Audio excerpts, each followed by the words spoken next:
Welcome to episode 99 of Axioms on Trial, one episode for 100. I'm going to bring my guest on right away. I'm not going to waste any time. Thank you so much for coming 99, on. that's kind of special. I know, yeah, I'm excited. I don't know exactly what we're going to do for it yet, but I got to talk to Mike and think of something special to do for the 100th episode.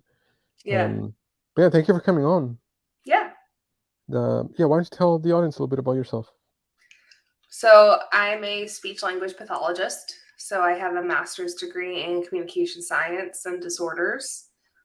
Primarily, I specialize in adults that have cancer.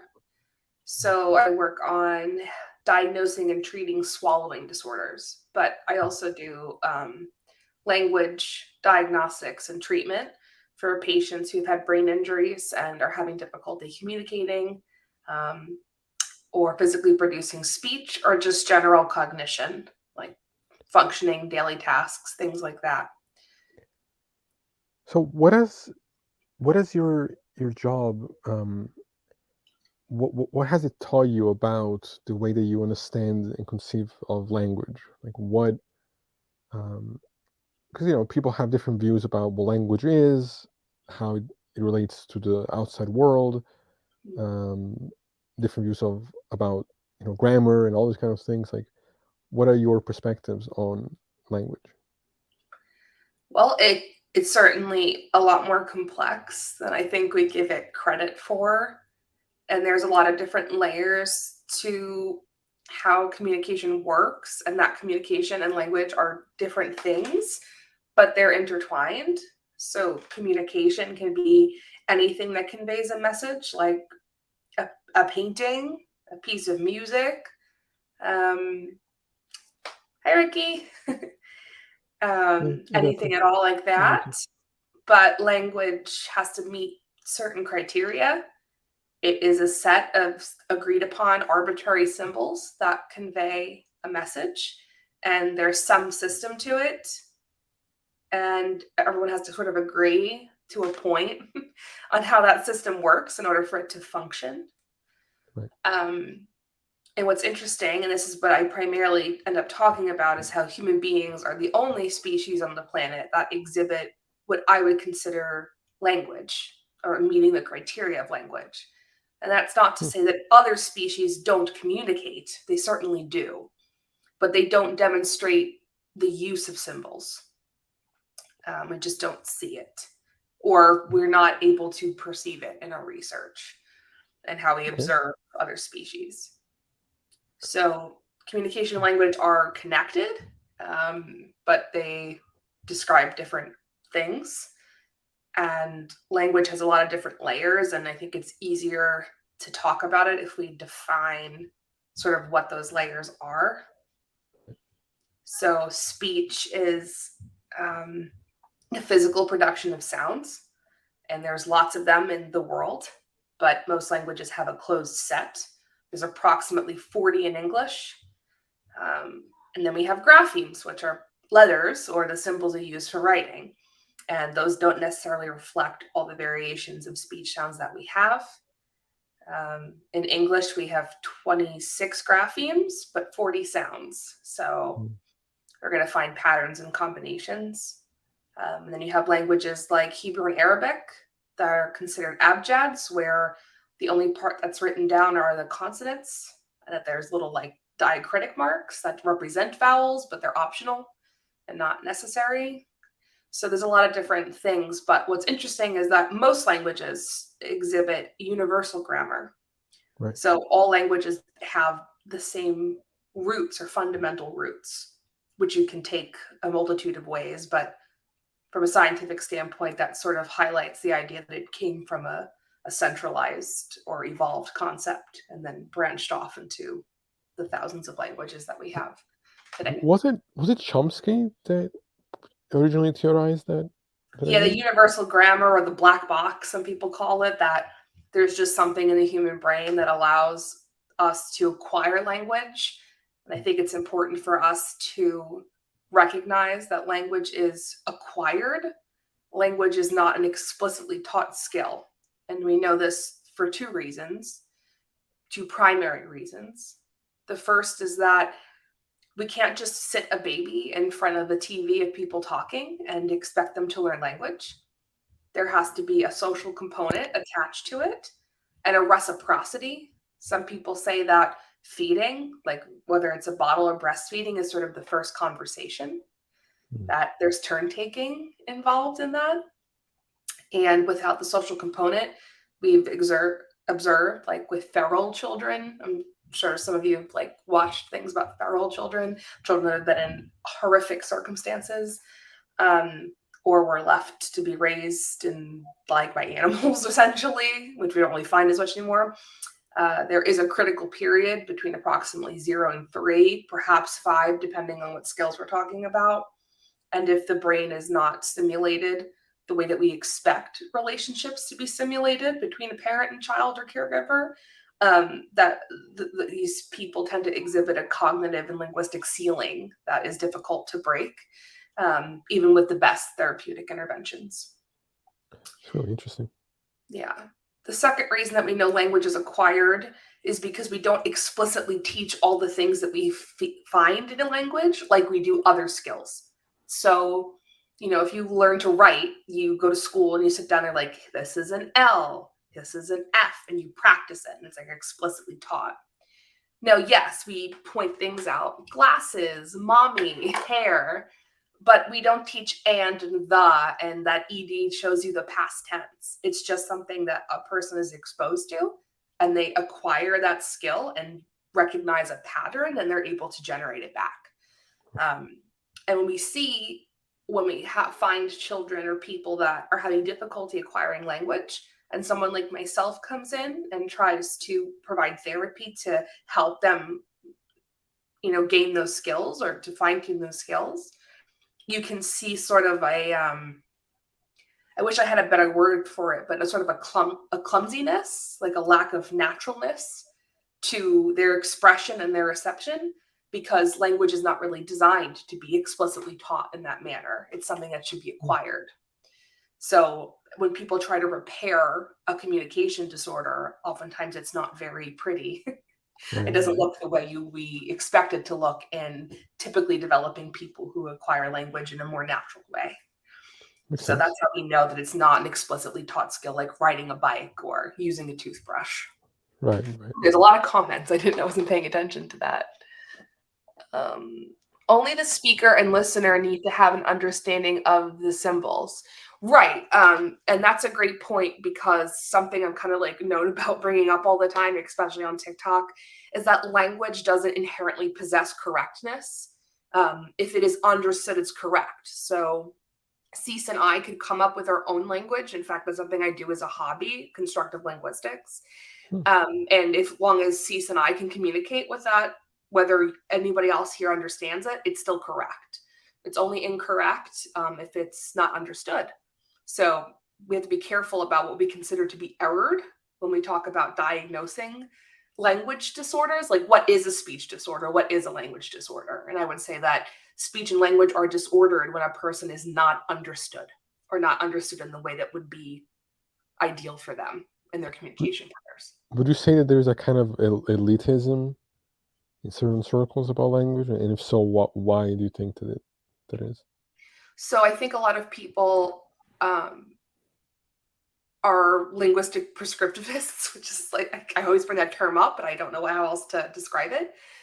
And that's sort of the idea that there are rules to language, and that language does possess correctness, and there can be incorrectness in language. And while there has to be some convention and agreed upon rules, otherwise the language doesn't work because it is a system, I think there is a large margin of flexibility in what can be considered correctness or what can be considered understood. So when you get people that are like, point out that things are spelled wrong or pronounced wrong, I say, well, there's no such thing. Because if you can point out that's spelled wrong, that means you knew what the person meant. So in my opinion, it's correct. It's not wrong. Yeah, I'm not sure what to think about that. I think I'm probably in agreement. I think there's something though that I think maybe aesthetically or as a reaction. That when I do see something misspelled, there's something about it that bothers me, but I don't think there's any kind of rational explanation as to why. It's just probably just what I'm used to, I guess, right? Well, sure. I mean, if I'm writing something and I realize that I spelled something wrong, and I put that in air quotes, I do go back and correct it, and I'm very careful about using those words. But I think I'm probably the most prescriptivist when it comes to writing, because it's very easy to have miscommunication and yield something that's not understood when something is written incorrectly, as opposed to in a conversation where you have context. So linguists don't describe these two terms the way I'm going to describe them. So I want to be clear about that, because the way speech pathologists describe these two terms is a little bit different. So for anyone who's been following like linguistic content, this might feel confusing. But we talk about intelligibility and comprehensibility. So intelligibility is how much you understood of what somebody said, like on the phone, without context, or just like an audio clip. Comprehensibility is like you and I can both see each other. We have full context and you can see my face.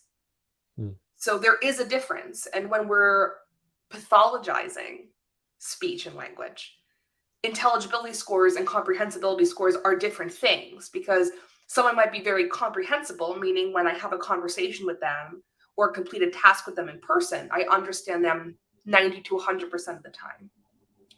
But if I create a barrier task, like covering my face as I talk or seeing them over the phone, their intelligibility might be 80%, because I've lost the context clues that I need to fill in the gaps where there may be misunderstandings.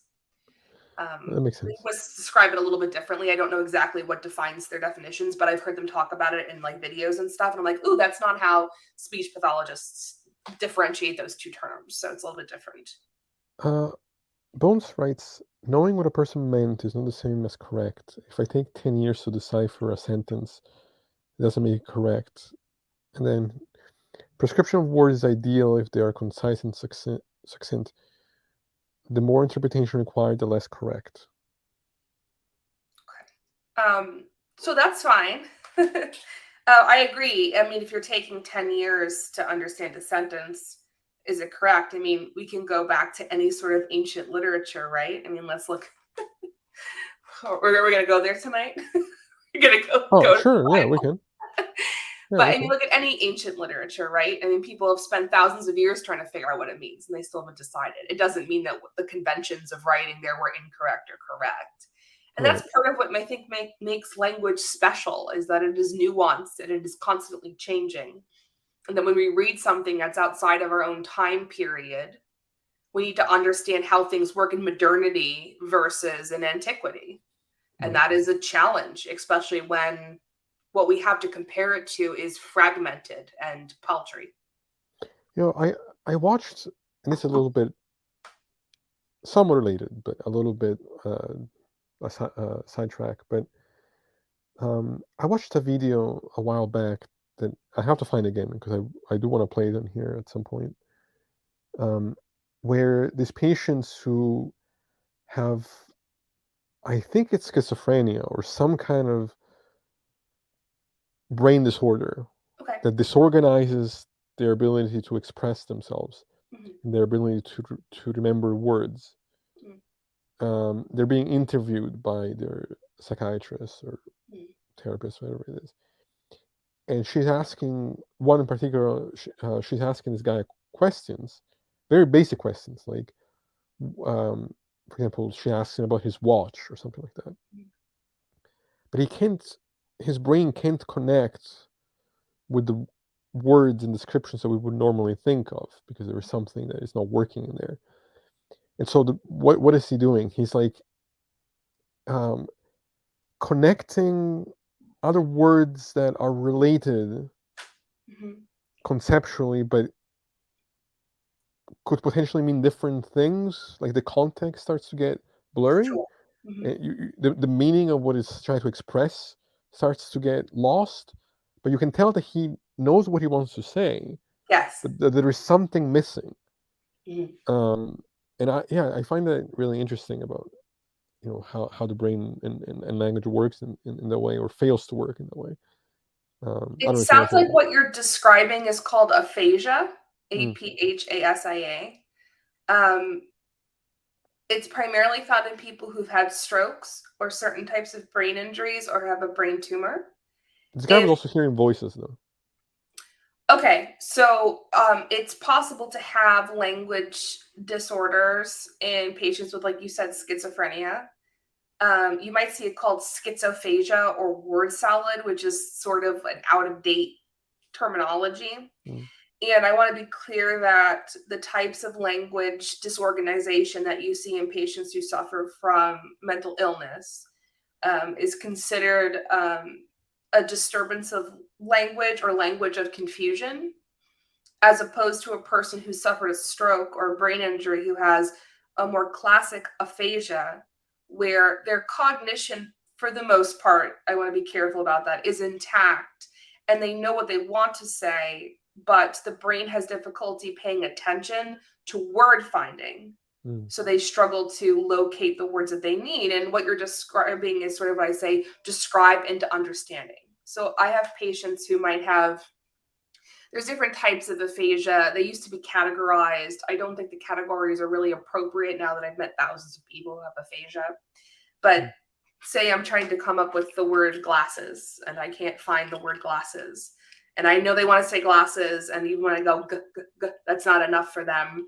Or if I write like GL on a piece of paper, sometimes that will help a patient. But they might say glassy on my face. Like they might be able to come up with something else and they can describe it into understanding. Right. There's lots of different types of aphasia. We have ones where the person can't find content words. So they maintain all of the rules of their grammar, their pronunciation, word order, morphemes, which are like the parts of speech that change its function, like ing at the end of the word, or s that pluralizes things. But they just can't find the context words. So they'll be like, I was going to the store. It's like that. They can't find the context words. You have other patients who have just content words, but have difficulty generating all the grammar and language parts. So they sound like a telegraph, is what some people describe. So they might say store, bread, milk, car, home. So you get an idea of what they're talking about, but all of the grammar and the syntax, which is the technical term for it, is the part that's missing. And what we have to do when we diagnose and assess these patients is figure out, is the expression impaired? Is the reception impaired, so their understanding? Is it both, and is one bigger than the other? And what is those person's strengths and what are their weaknesses? And this language disorder can exist in and of itself, or it can be superimposed onto a cognitive disorder or a speech disorder, of which there are two types.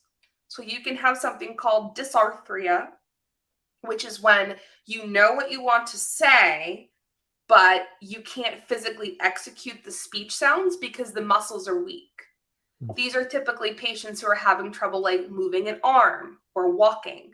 They tend to be maybe very weak on one side of their body, or have general discoordination in other parts of their body, but it can happen in isolation.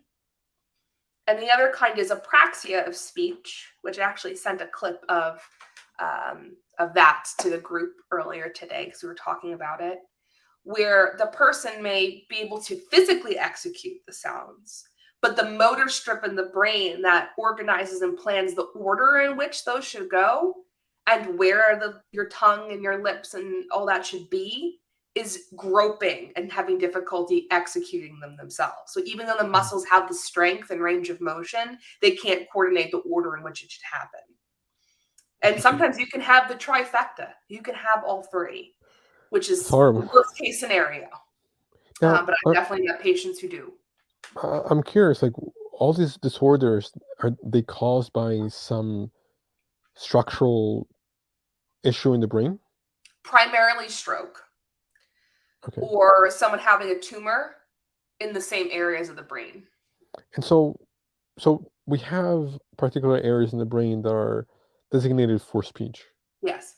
And so when something like that happens, there is damage done in those areas. Correct. Gotcha. Okay. Yeah. Interesting. Yeah. Huh. Yeah, I'm trying to think. I'm trying to process that.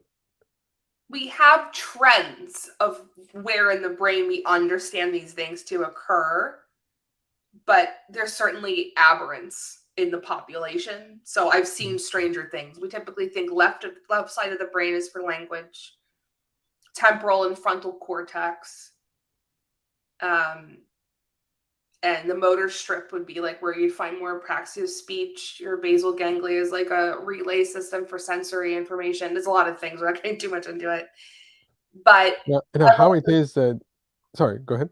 no, but I've seen stranger things where I've had patients with a mass in the occipital lobe of their right brain, which controls vision function, and they can't talk. Like, so it's not to say that every single person would demonstrate the exact same distribution of neural activity when they talk under all circumstances, under all imaging. But there are trends. Typically a mass or a stroke in this part of the brain yields a certain pattern of errors and behaviors. But I've seen stranger things. There are cases that are very interesting that we could talk about. Where people have had strokes in areas of the brain that should just affect sensation, and they can't move their tongue anymore, and no one knows what to do about it. So Right. Wow. Yeah, I was gonna ask, like, how far have the scientists come as far as figuring out how it is that a particular part of the brain has that function? Like, what is it about its physical structure that results in the capacity to do X, Y, or Z? it's a great question. I don't have a good answer for you. I understand sort of like where in the brain these things happen and how we understand for them to work, but I'm not a neurologist. Sure. So, Right. we have to kind of really look and examine it. It's like, we can describe down to the nucleus in the brain, the location in the brain stem, and the neural pathway, how we can execute speech sounds. But when we start getting into like retrieval of words and memory and stuff, we have gross ideas of what that looks like from imaging research, but it's not perfect. But we can, for like swallowing muscles and speech muscles, you can track like the whole pathway from beginning to end. If it's something motor, the research on that is very clear. When it comes to cognition and stuff, it's not as cut and dry. How if any I'm time have you trying to get spent? down the comments. Oh yeah, no worries. The Boy Was Raised by Wolves was a really interesting book. Is that the young boy in France in the 1800s? I didn't read that specific book, but a baby already understands laughter and crying. Okay, this is a great point. So this is controversial, but the idea now is that when a baby cries, they are achieving an external behavior in response to an internal stimulus. I am hungry, I am wet, I'm in pain, I'm scared, I'm lonely, whatever it is. They're uncomfortable in some way, and they scream and cry. What happens when they do that in a healthy environment? Mom or dad come running, right? And pick them up and fix or try to fix the problem. And then the baby internalizes and learns that when I do A, B happens. So that's the first example of your needs are met when you do an external stimulus and other people pick up on it, they respond to that stimulus. And then it's very quick. Within a month, they start to coo and babble and do all these things because they know if I make a cute noise, mommy smiles at me and gives me attention. And then it becomes speech and language. So it's possible that we understand that from birth because we're certainly taking in speech information in the womb because babies are born with a preference for their native language. even though all babies are born with the capacity, all typically neurotypical babies are born with the capacity to learn any language, regardless of their background or where they come from. But they've taken newborn babies and given them like pacifiers and things like that, and they'll play clips of like a language they've never been exposed to, and then the native language of the mother, and their responses are different to their native language versus a language that they never heard before. Right. So I think it's almost like an operant conditioning in the beginning. Aware, mommy picks me up. Aware, mommy picks me up, and then they just connect the two things. Bones writes, I believe the crying and laughter is innate. It is shown in other animals, including non-mammals. Wait, I missed. I have my glasses on, so I can't see. I believe the crying and laughter is innate. It is shown in other animals, including non-mammal. I'm not familiar with other mammals that demonstrate behaviors similar to laughing and crying. I would be very interested to learn more about that if you could share it with me. So I can't comment on it because I don't know enough about it. But this is how I understand it to work in human beings, because that's primarily what I study. Right. And then he said apraxia is what Cease was talking about before. What Cease was describing about in the patient with schizophrenia would not be consistent with what apraxia looks like clinically. I'd love to see the clip if you can share it with me. Yeah. I can tell you for sure what's happening there. I'm just going off your description, but apraxia of speech, especially in isolation, is exceedingly rare. I've seen patients with just apraxia of speech so I've been clinically practicing for 6 years, but I've been in the field as like a student and observing or doing something in college for 13 years. And I've seen pure apraxia of speech in an adult 4 times. So I've seen thousands of patients, and it's exceedingly rare in isolation. I'm trying to find the video right now. But yeah, I'm not sure. That's a good question. He says, I think mama and dada is extremely common. Is a universal. Yeah, and naming also, a parent tends to be sounds that are very easy to say. We can sort of map out and expect what sounds babies and young children will make and the order in which they will acquire the ability to make those sounds. Not all children follow that trajectory, but for the most part, most do. That also depends on the native language, how many languages they're being exposed to simultaneously, their level of engagement, whether or not they're born with any sort of cognitive or motoric challenges. If a child is deaf or has a hearing loss, the way that they develop is going to be different, and we're looking at how they sign and things like that. So I want to make sure that we're including all the different modalities that human beings use to communicate. And we also see a pattern for children who use augmented communication devices. So some children use, and adults use like iPads or different devices, or maybe even a book with like picture symbols or letters and things to communicate. And the way that they demonstrate their skills may look different than a child who's just learning to talk in what we consider like a typical trajectory. sure. So, have you looked at all into the field of philosophy of language? I would love to learn about it from you. I might be familiar with some of the concepts because we certainly talk about it like at the very beginning of school. But as we get further into it, it has more to do with like pathologizing these things on a medical standpoint. So that's primarily like what I studied in college. Sure. Yeah, I mean, sort of the point and the focus of analytic philosophy and philosophy of language is to try to understand the nature of language, right, and the relation between language users and the world. This includes examining the nature of meaning, intentionality of reference, how sentences, concepts, learning, and thoughts all come about, and how they're constructed. And you have a variety of different theories about each one of those. And so, I definitely want to do a whole episode at some point just on philosophy of language.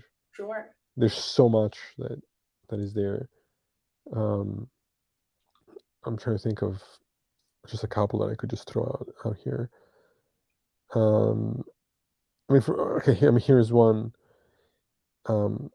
The verificationist theory of meaning, which is associated with the logical positivism. It's basically the idea that the meaning of a sentence is its method of verification or falsification, which eventually this kind of view was abandoned because of people like Quine,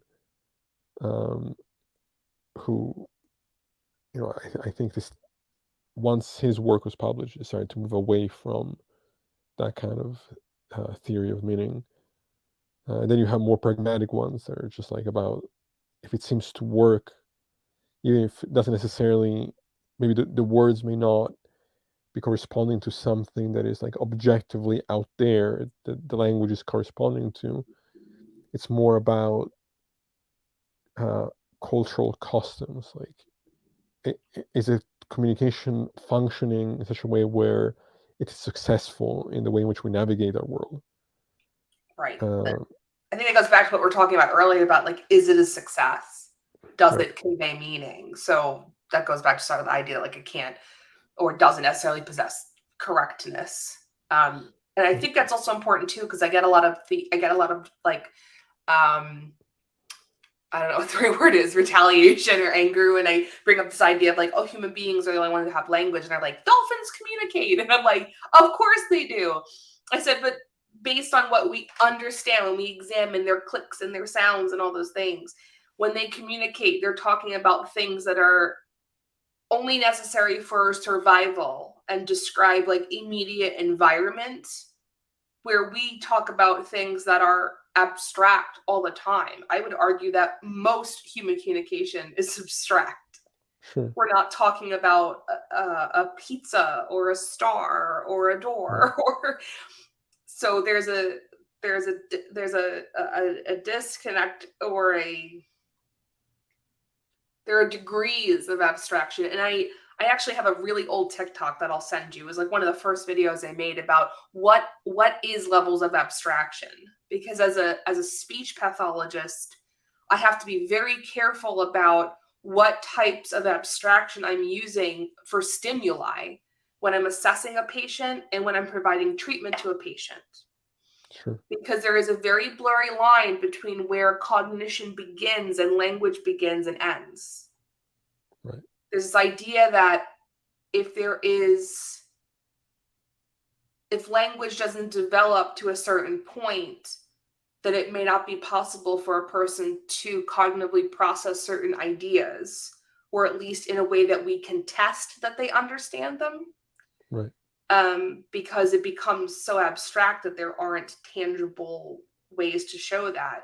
Now, the least abstract thing would be a full object. So there's patients who have something called global aphasia, and I use that term very, very carefully because, again, it's exceedingly rare, and I think it's an overused term. But they essentially do not produce any speech or language, even though their language skills were normal, whatever that means anymore, right? Before them having a stroke or a brain injury. Right. But if I hand them a pair of glasses, they will put them on because they understand what this object is and what its function is. So total objects, there is almost no abstraction whatsoever.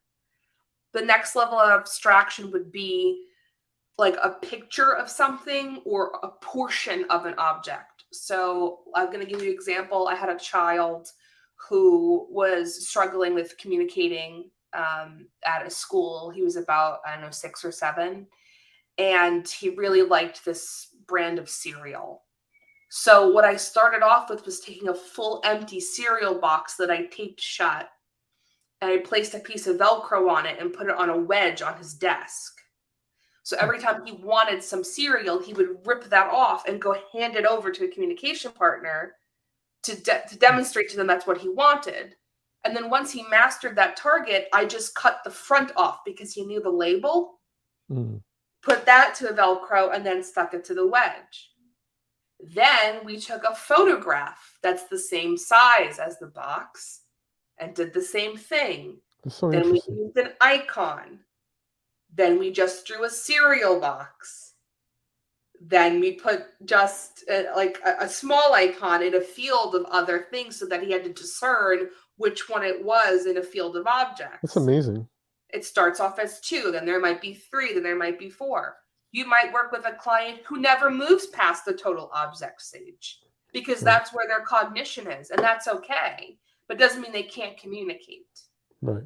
Right? Yeah, that's I awesome. have students that can type from memory.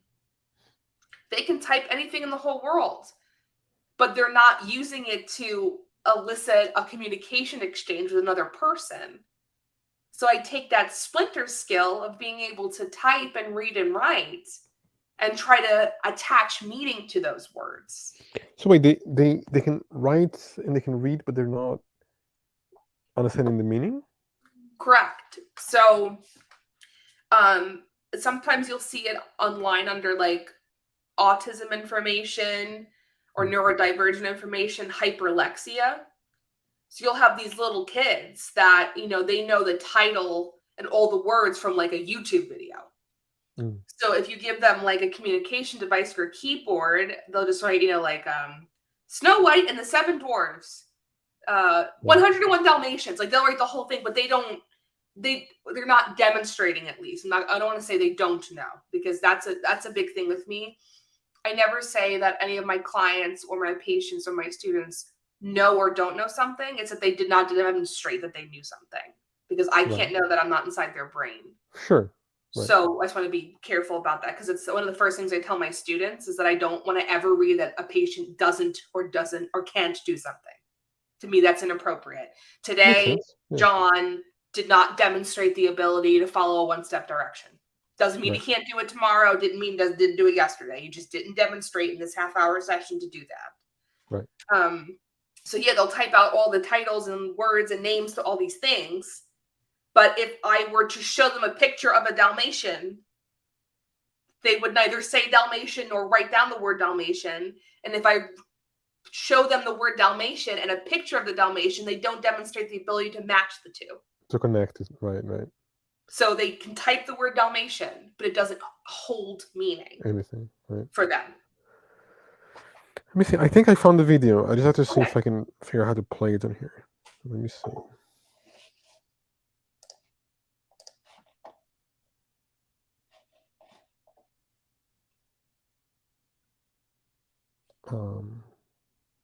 Ooh, that's a good question. What is the easiest or simplest language? None of them. Okay, let me see if I can get this figured out here. Tell me if you can hear this, okay? Okay.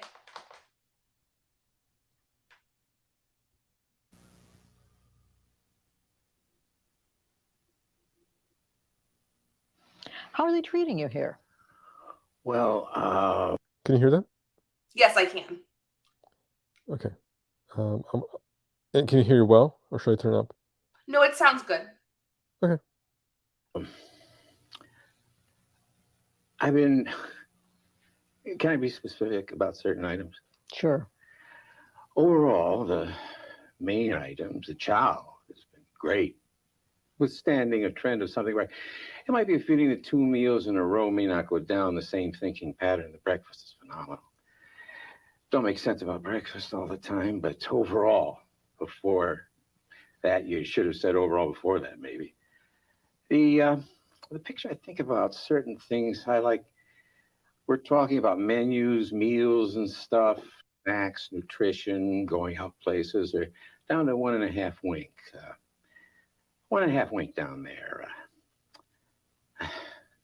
none of this.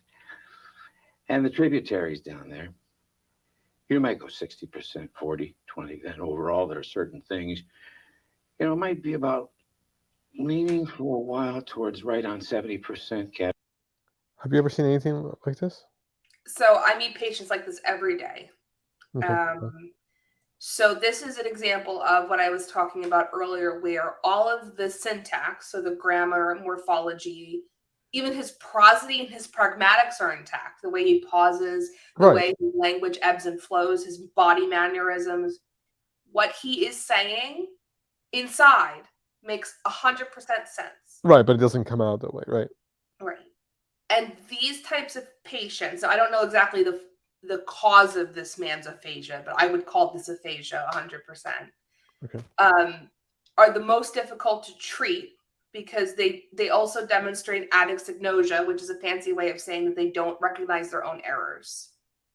Because to them, all of that was coherent, right, and is exactly representative of their thoughts. That's really interesting. They are very, very difficult to treat. And usually what ends up happening is we do a lot of different therapy techniques. And one day they realize during a session that what they said didn't make sense. And it's usually followed by a lot of emotion and crying. Wow. Because they're in this complete self-awareness fog that they can't help. It's not a choice. It's the brain. But yeah, you can see that everything about language is intact, but the meat of the matter, which is the meaning of those words. Right. So even though he sounds great, because he's just going on and on, the patient who talks like a telegram is 1,000 times easier to treat. Right. They are aware of their errors, albeit frustrated. They know it doesn't sound right, and I can help them fill in the gaps. But this is hard to treat. It's very hard to treat. I'll play some more. I'd love to see more of it. I kind of lost you there. I knew that. Can you say something specifically about the types of problems you've had? Yes, I can give you more incident. I was living at, let's go back further than that. Not that what we're in with now. I was living, my memory's been detoned because it's been detoned, not set forth or whatever. I don't know if that makes sense a little bit. Well, I'm not familiar with that term, detoned. Well, okay. So you pause it? Yeah. After a certain time goes by, I go. All right, so let's think about, this is a neologism. It's called a neologism. Detoned. It's not a real word, or a word that we as a convention in the English language have decided is something that has meaning that we use in normal conversation. He sort of made it up, right? But what's interesting about it is that it possesses all of the phonological rules of American English. It doesn't have any extraneous sounds or morphology in it. And we know that it's, that it's detoned, right? So it's being used as an adjective here, but it's a past tense verb, which is how we form a lot of adjectives in English, right? So it possesses all the rules, but it's completely devoid of meaning. But you know what's interesting though? The more, at least from my perspective, and this may be me projecting, but the more I listen to what he's saying, some kind of meaning does start to emerge. But yes. It's a very kind of broken meaning. Absolutely. You can kind of get a gist of what he's trying to tell you, because there's fragments there that do possess some kind of weight or meaning. And of course, whoever this is, a psychiatrist, I don't know what she is, a doctor, she's asking questions in this manner because she's trying to elicit the response for the video, right? Sure. Right. But this is certainly not the way you would talk to somebody who I was going to say. Yeah, I was going to this say kind of behavior. The minute he started, I forgot what he said. We'd have to go back. He said something about his head was detoned or his mouth. Okay, I would have stopped him right there and said, "You said that your head was," and I'd give him a moment to fill that in. And if he gave me another neologism, I would give him an answer. Like, you said your head was hurting you, because most people, even when they exhibit this severity, most adults maintain their ability to answer yes/no questions reliably, even if they're only simple yes/no questions. Right. When a patient is exhibiting difficulty answering yes/no questions, that is extremely hard to treat. That is like my worst nightmare when I walk in and a patient has not maintained yes/no.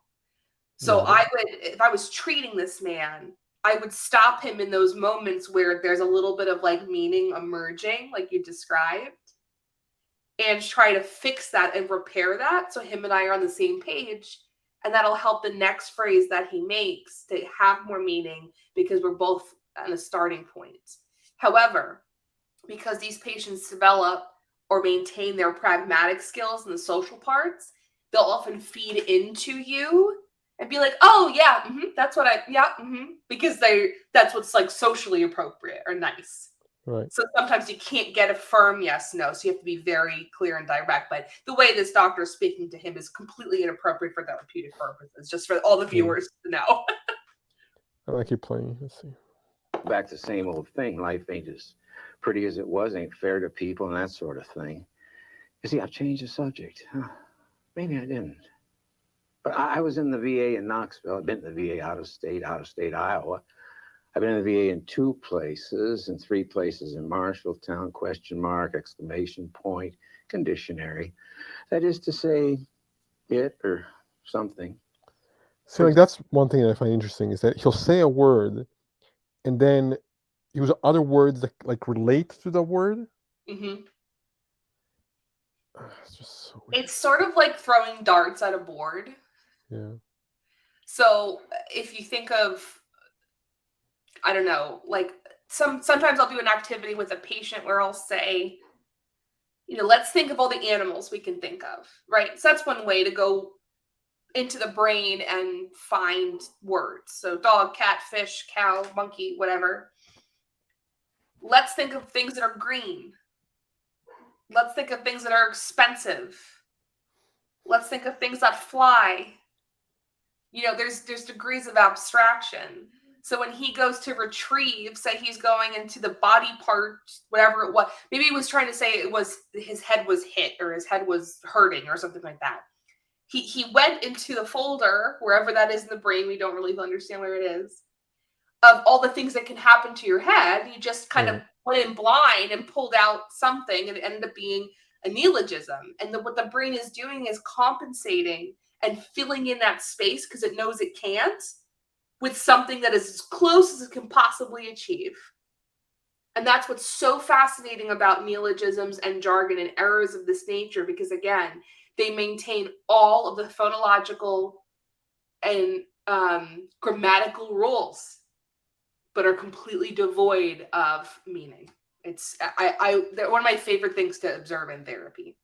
Yeah, I always found this video really interesting. I occasionally return I to love it. this guy. This would be like the coolest patient if I got this guy walking in my door. Example, usually it fades into my head, in and out. Well, they took 3 of them from me in the state. I was there for a period of time, in and out of time, segments of time. They took 3 of them from me. They took 3 what? Norelco head cap replacement type of hygiene scissors. Let me ask you some specific questions. Yeah, okay. I took the show from you. That's okay. It's your show. See that pragmatic social thing that's maintained there? Oh yeah, I took the show from you. A lot of these patients are very good with like little quips and jokes. They understand humor a lot of times. It's interesting that is retained. Yeah, a lot of that is maintained because it is, for the most part, a lot of these things that we say, they're social scripts. Kind of like the idea when you are leaving at an airport and they say, have a good flight. And you say, you too, as if the taxi. Yeah, right. God, I hate that. So it's funny because these patients will maintain, and that's one way that a lot of these patients can mask their symptoms, especially patients who are dealing with, like this patient has psychosis, according to this doctor. But people will be like, oh yes, communication's great, because when the doctor walks in and goes, good morning, they go, good morning, how are you feeling? I'm okay today. But if I said, what's this? They would look at you like you had 10 heads. They couldn't answer that question. Right. But all the social graces, the pragmatics, are very It's much so ingrained, right? But so great. It's a script. It's a script. Do you have any special Long talents or powers that distinguish you from most people? Well, as you get in between realm and depiction there, that's too much of a question for me. That's a stressful question. It's just like if I could implicate, if I could talk to you, I will some more. And just like in today's world of opinion and denunciation and admirable like in pictures and friendliness and outward inliness, maybe, I'm on that thrust of it. It's just like, I better not go in that direction. Do you have the experience of having somebody talk to you when nobody's around? Like, who talks to you? No, it ain't, it's just somebody else's courtesy way of getting something struck for you. Honing in on your brain thought pattern, something like that. Before you came into the hospital, were you living on your own? Yeah, for many years. What kind of a place? It was in some highway, not being in and out, rural, route, subsidiary, or subdomain, urban or suburban or whatever. Those Was are it a all the house right or was it an category, aren't apartment? they? Oh, Yeah, exactly. remodeled or whatever. Now, I was living in a... It's like he still can retain like what words relate to the concept, but then he doesn't know like which word to actually use, so he just throws everything. He also exhibits a small perseveration. It's not very obvious, but now that we've gone a couple minutes into this, in and out is a perseveration for him. He's used it, I think, maybe 7 or 8 times at this point. Right. It's sort of like a filler word. Sometimes we have patients who have very limited expression, who have a single perseveration, and it's all they can say. Most recently, I had a patient just says no. That's all that comes out. And I had another patient that says combination. It's a combination, like a combination. Like it just, that's all that comes out. So that's going to be very difficult because they can't help it. So all their errors become that must be so frustrating to exist like that. Yes, it's frustrating for the patient. Yeah, that's what I mean. Like that's sure. It's interesting to me, and I understand again she's doing this for a video, but she put a lot of confidence in that, that yes/no question that she asked, didn't she? It's like she knows that he understood that. Yeah. Old Prestige area across from the central location part of the west edge of town, but not quite western. Do you live alone or do you live with somebody? Not exactly. There was a guy that scraped off me for a while. He's part of the realm that I'm in here for, a mental telepathy or something. Do you have some mental telepathy? Yeah.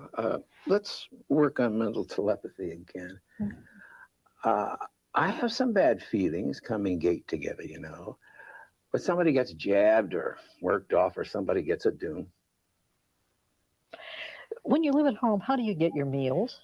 Throughout the whole long time? That's a rough one. In the old time, we spent a little down a little. You had the old fashionable weather. There were 5 stignons. Can we I won't pause go here? into that. Well, I have to. I don't.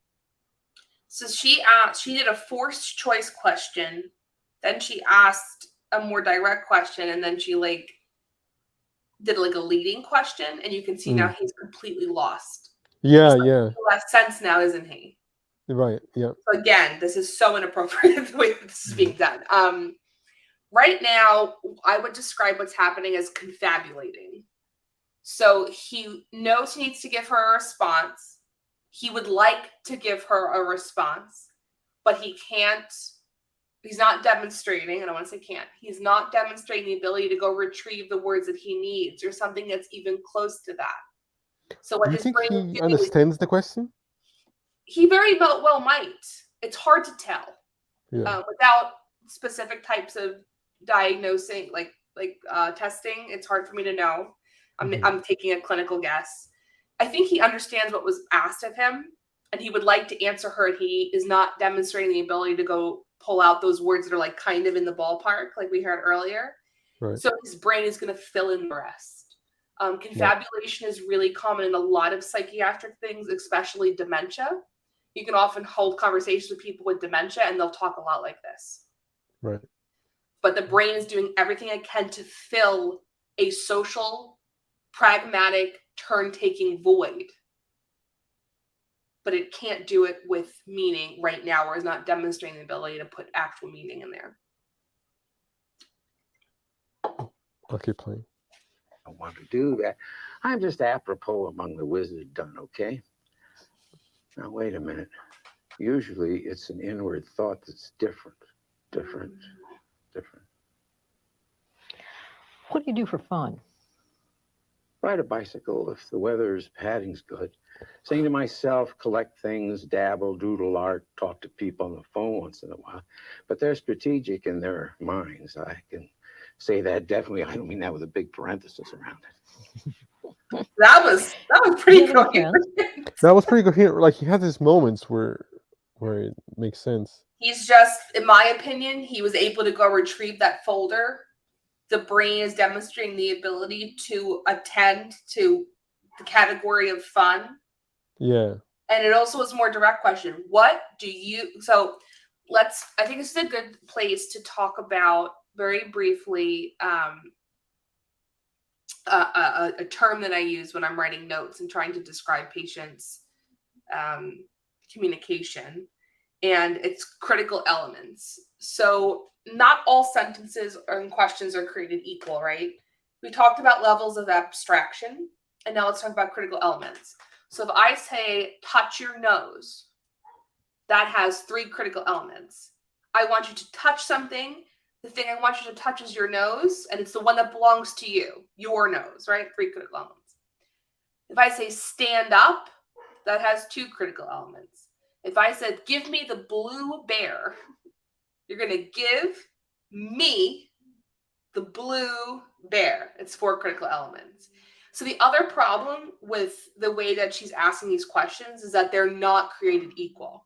Right. And when I'm having therapy with a patient, I try to make sure the best I can that the things I'm asking are similar in complexity and have the same numbers of critical elements. Yeah, because otherwise, that has to be so much more difficult for the patient. Oh, for sure. The more you add, the more. And we're very deliberate in the way we do this when we work with children. But with adults, we don't do it as specifically as we do with kids. With kids, it's like mapped out. They make like worksheets for it. Like, this is 2 critical elements. This is 3 critical elements. And I try to teach my students that because they have worksheets in adult books that are made for people with these types of disorders.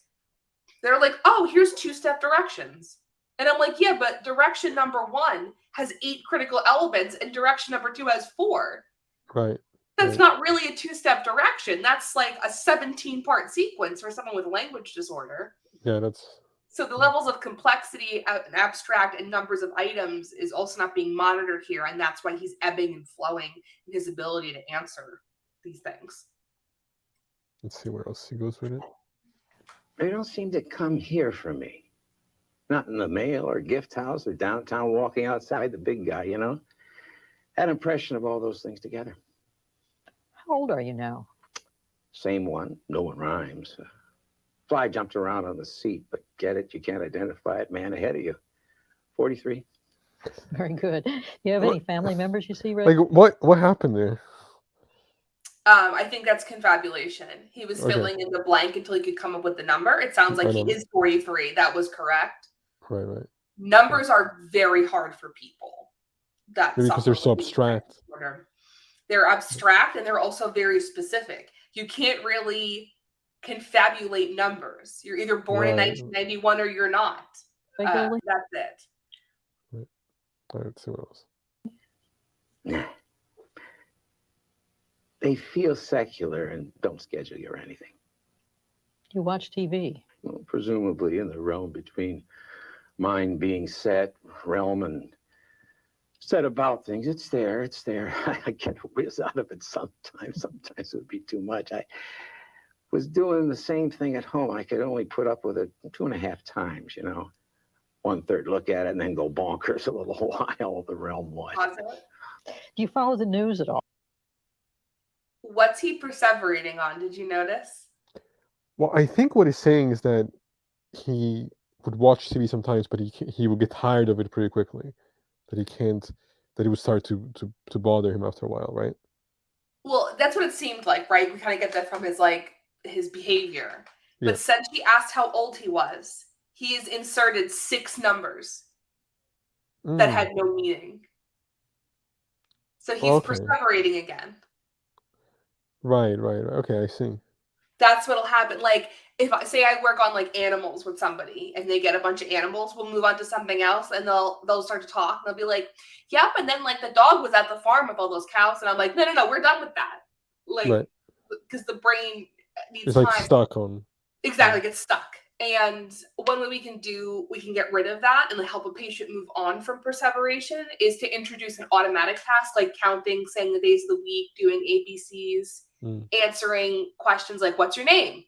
Where do you live? Where are we right now? Like things that are automatic and easy to give their brain like a break and just talk about something else. Listen to a song, do something else. Some people have very, very powerful perseverations, and it makes doing therapy with these patients very, very difficult. What got you interested in doing this work to begin with? So I was going to go to school for interpretation and translation. And then I ended up meeting a young girl who was adopted from another country and didn't speak English. And I kind of had basic knowledge of her native language. So I used to go down and try to help her.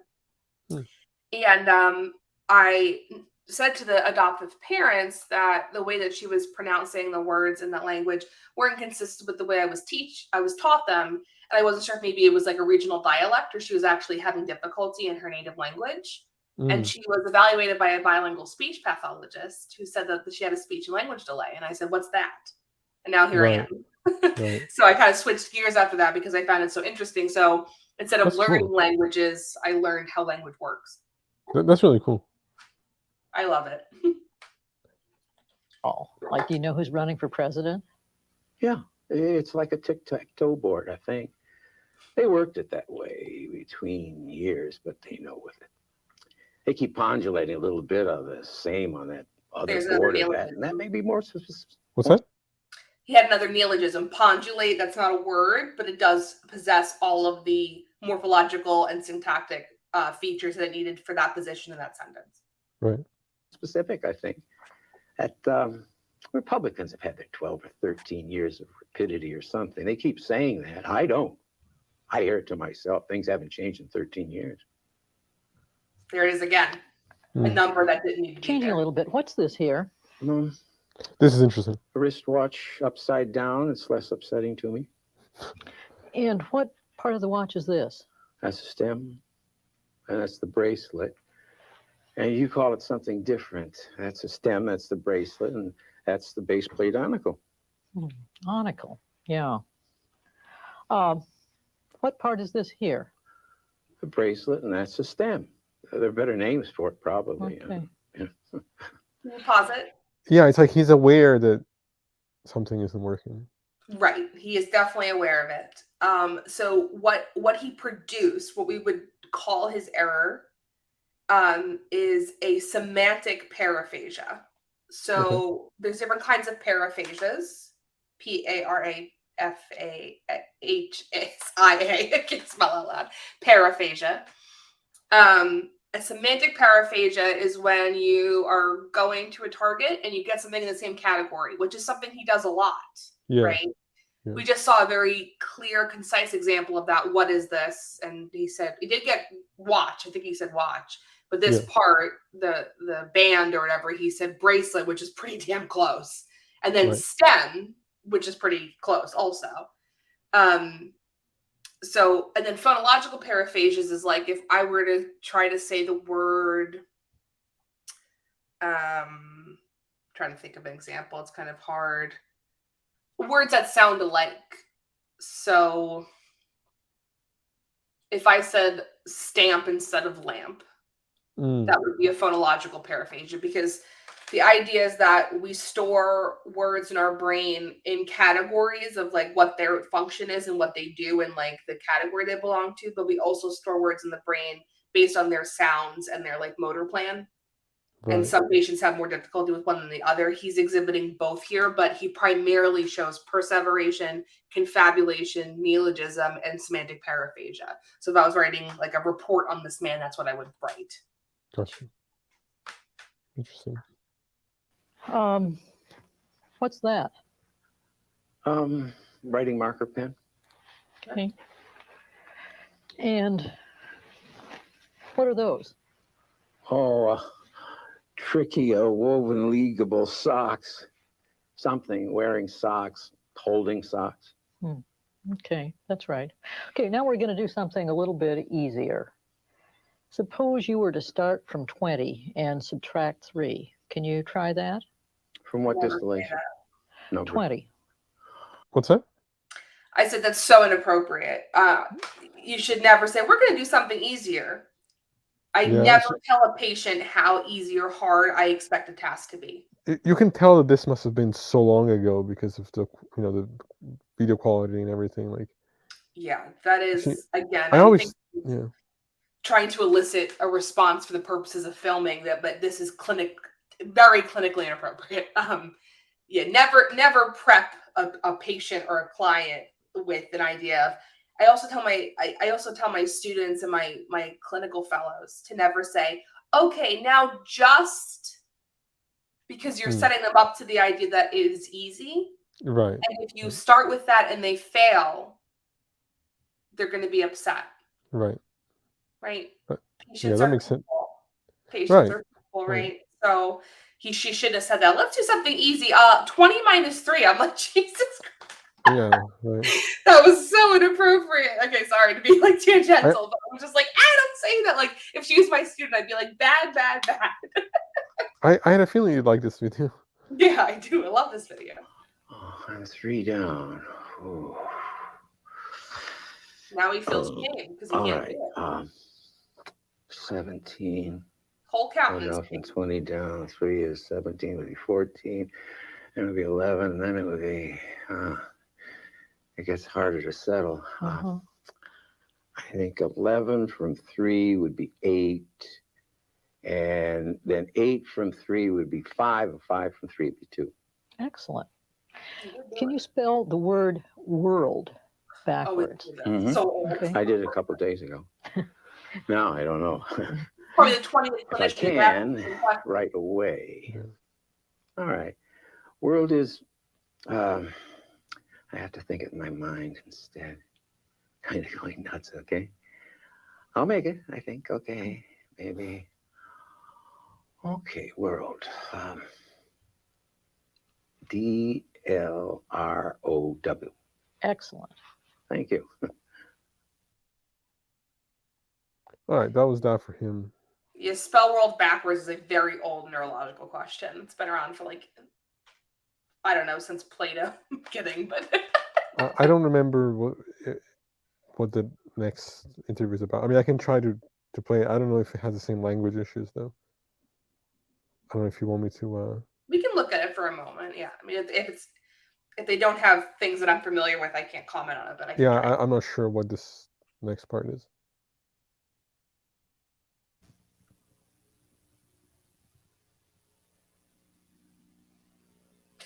First of all, Pat, Right could you tell about us a someone little bit like about that. the Sits problems around that the you were house. having that brought you into the hospital this time? What kinds of things were bothering you? I was hearing voices from God and from the devil.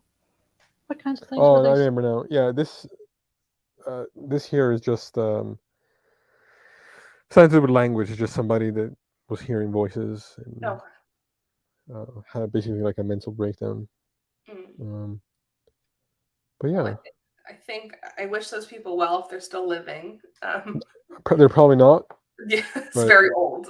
It's very video. old, but yeah, hopefully they were able to find some kind of peace for sure. So we covered a lot of language stuff. I hope I didn't go too fast, but no, that was great. Thank you so much. Of course. I would definitely love to have you back at some point for sure. Sure. By the way, how do you pronounce her name? Oh, this? Mm-hmm. Imas. Okay. Yeah. And like, where did that come from? Where does that come from? So it is a reconfiguration of a nickname that I didn't like growing up, so I reconfigured it so that I could control it. Gotcha. I like that. I think that's cool. So I just don't share my real name on the internet. Yeah, no, that's fair. Okay, well, hey, I hope that you guys had, learned some stuff listening to this. Yeah. I find language really interesting, and who better to have by you to come on to talk about this stuff. So Thanks for having me on. I appreciate it. yeah, next time maybe we can go and look into the Bible and have fun with that. Sure. For all you listening, as always, please like and subscribe. Access on Trial on YouTube and Patreon as well. Yeah, thank you. And yeah, we'll see you guys again sometime soon. So I hope everybody has a safe night.